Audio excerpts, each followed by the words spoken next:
Čaute bajkeři, dneska tady máme speciálek, 2 dny před otevíračkou, tady máme nově postavený GeoTrail a určitě v sobotu 8.6. se sem pojďte podívat.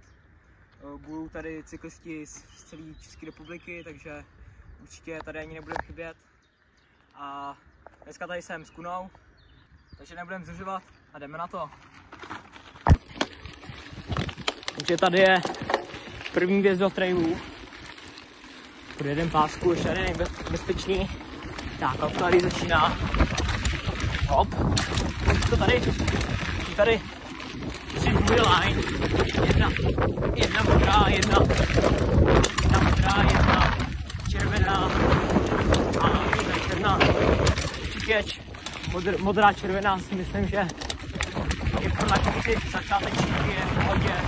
Ta černá už je pro trošku pokročilejší. Lavička. Je to tady nově vystavený, jak jsem už říkal, 8.6. Tady otevíračka. Je tady nevím ani cyklisti celé republiky. Takže určitě sem přijeďte, nemusíte vůbec sedět. A když vy přijedete, se možná se rozvoluje dokonce. A zvolím červenou cestu. Tady červenou Kuna, výborný cyklista, docela rovnou po černým. Tady mám tu červenější cestu, bych ukázal. Tady jede. Můžeme vidět ty dropík. Na tím se ani jako úplně netroufám, ale to je právě ta černá. Už je pro trošku pokročilejší, si myslím. A určitě jako super tady je.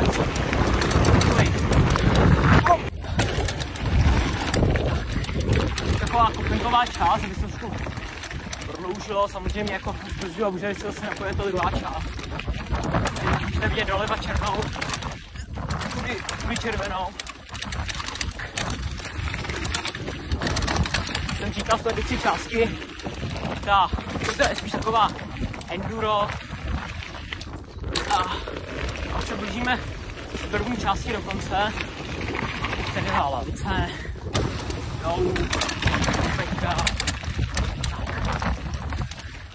To je vlastně do druhé části hotový. A tady je nedaleko, 20-30 metrů je druhá část. A let's go, jdeme na ní. Tady je 20-10 metrová spojka mezi první a druhou částí. A tady už můžeme jet. A teď běžíme do té druhé části.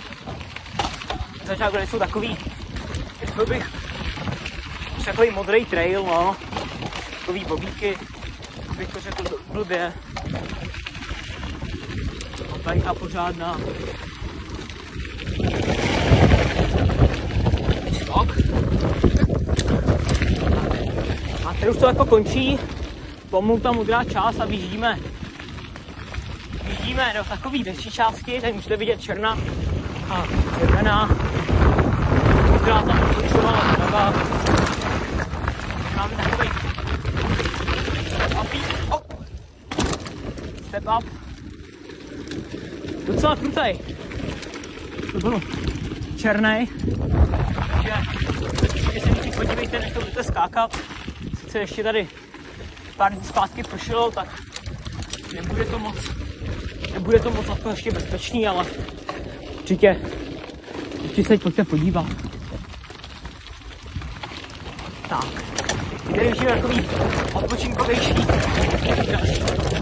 menší části, takový konec trailu, když kopenky můžete vidět krásnou kávu. Hop. Tady je taková už chill část, můžete prostě nabrat rychlost, když se nebojíte. Ale určitě dávejte pozor, mějte helmu. Můžete tady stát cokoliv, sice mountain biking je prostě skok, to jako není moc jako bezpečný sport. Ale tady už pomalu běžíme ke konci trailu. už taková, jak tady pršel, tak jdem pomalej.